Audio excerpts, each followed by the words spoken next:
Direction அவ்வளவுதான், வேற ஒன்றும் கிடையாது.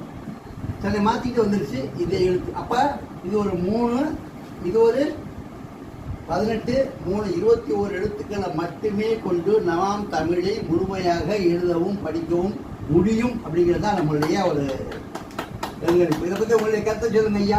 நல்ல முயற்சி, பாராட்டுகள். நீங்க நல்லா புரிஞ்சுக்கிட்டீங்க. புரியுது. நல்லா நிச்சயமா எழுதுவீங்க. இனிமே என்ன செய்யலாம்னா இந்த எழுத்தையே தினம் எழுதி பார்க்கலாம். எழுதி பார்த்துங்க. உங்களோட பர்சனல் டைரி, உங்களோட பர்சனல் லெட்டர்ஸ், நீங்க பர்சனல் எழுதி வச்சுக்கிற டைரி எல்லாத்தையுமே நீங்க எழுத்துக்கள் எல்லாம் எழுதி பழகிட்டீங்க. பத்திரமா நீங்க ஒரு சீட் வச்சுக்கிட்டு எழுதி பழகிட்டாக்கா ஆட்டோமேட்டிக்காக என்ன ஆயிரும், கொஞ்ச நாள் உங்களுக்கு ஈஸியாக போயிடும். தமிழுக்கு எந்த லூ போடணும், எந்த கால் வாங்கணும், எந்த கொம்பு எடுக்கணும், எந்த கா போடணும், ஒரு கொக்கி போடணும், இதெல்லாம் எதுவுமே இல்லை. இந்த எழுத்து 12 எழுத்து தான். இந்த 12 உயிரெழுத்துக்கள், 18 மெய் எழுத்துக்கள், அதையே சேர்த்து மாற்றி மாற்றி எழுதி நம்ம